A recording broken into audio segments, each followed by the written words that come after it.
Today I'm going to be solving problem 7.26 from the book Introduction to Electrodynamics by David J. Griffiths, where the problem states an alternating current I of t is equal to initial current cosine omega t with an amplitude of 0.5 amps, frequency of 60 hertz, flows down a straight wire which runs along the axis of a toroidal coil with a rectangular cross-section in a radius of 1 centimeter, outer radius of 2 centimeter, height 1 centimeter, 1000 turns, and the coil is connected to a 500 ohm resistor.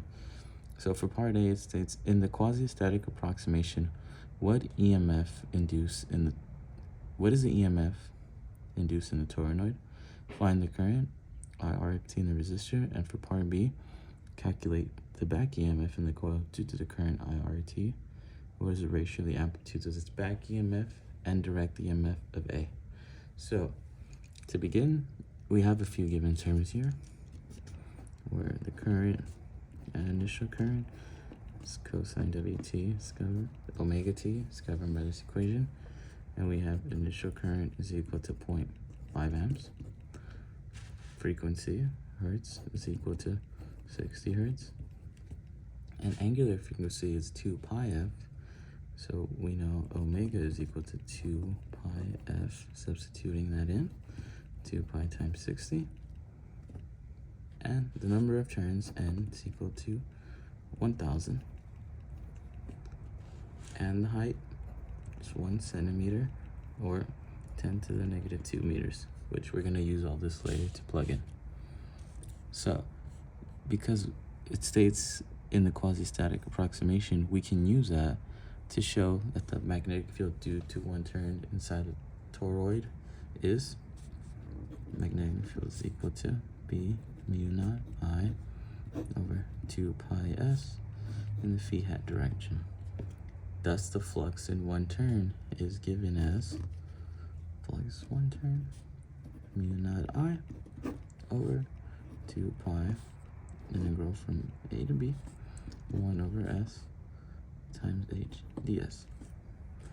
Gives me the equation mu naught I times the height over 2 pi ln b over a. Now we want the total flux through the number of turns, just given by the flux, total flux times the number of turns times the flux of one turn, which will be given as mu naught big N times h over 2 pi ln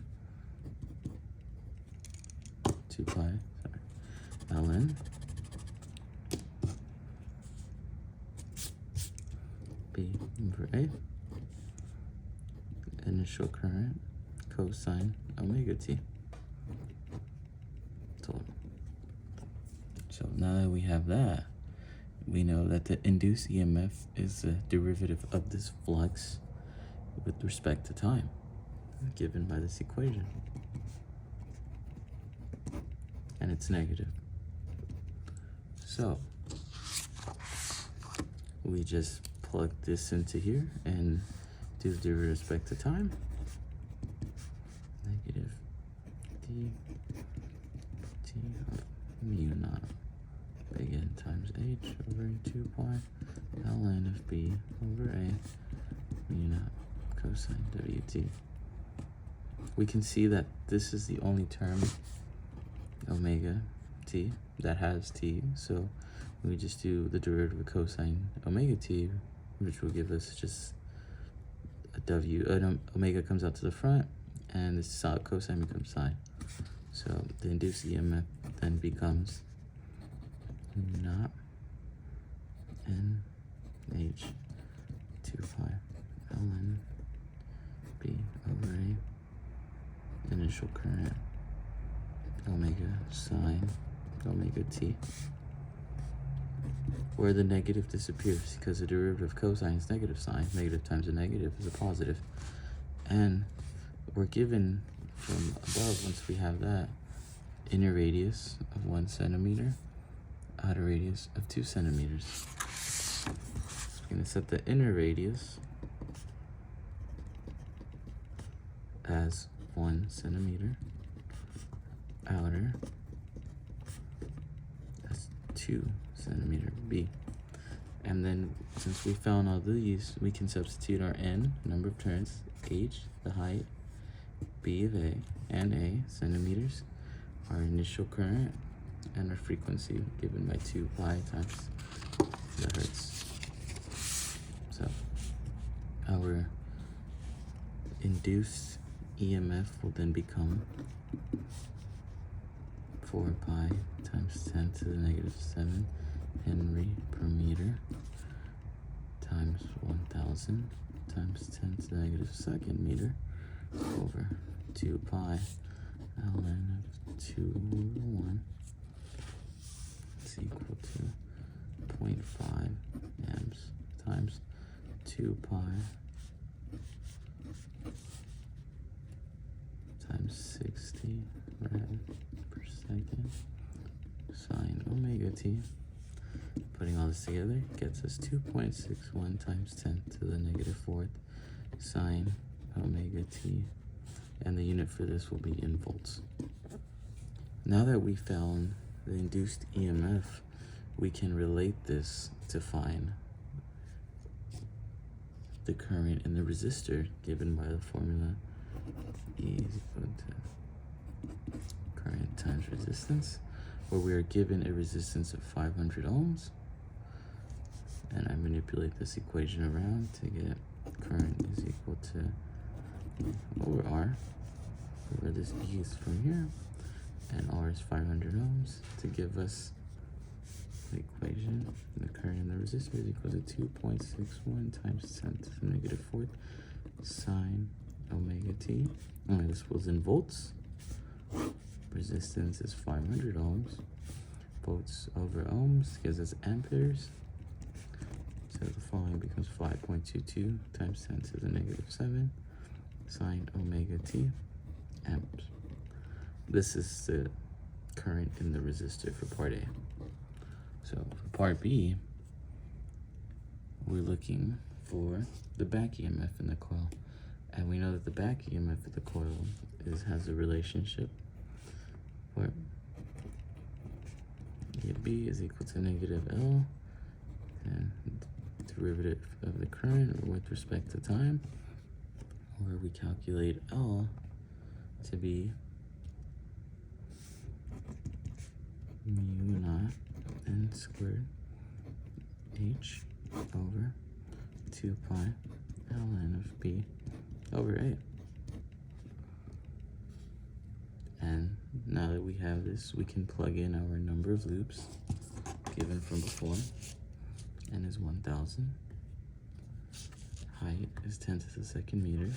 And then ln b over h is ln 2 to get L is equal to 4 pi times 10 to the negative 7 Henry per meter times 1000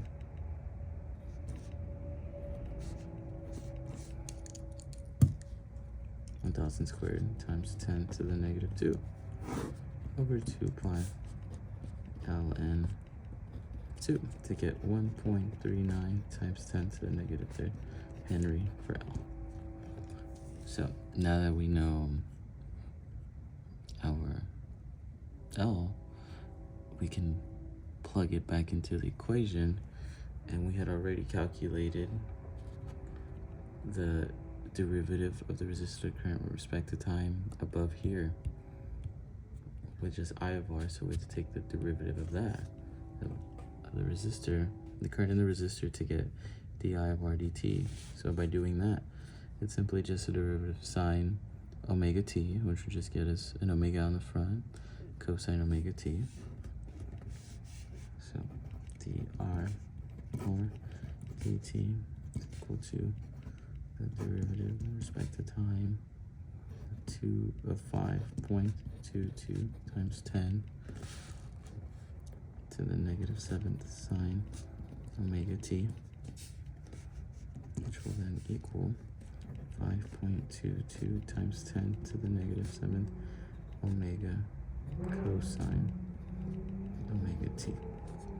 So now we know di of R dt and L, so we can multiply these two together to get the back EMF of the coil. So E of B will become negative 1.39 times 10 to the negative third Henry times this value here, 5.22 times 10 to the negative 7 omega cosine WT. Substituting our bound values in, we get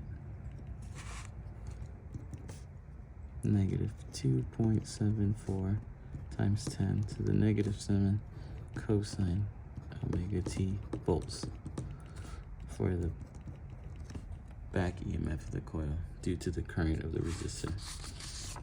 Once we have that,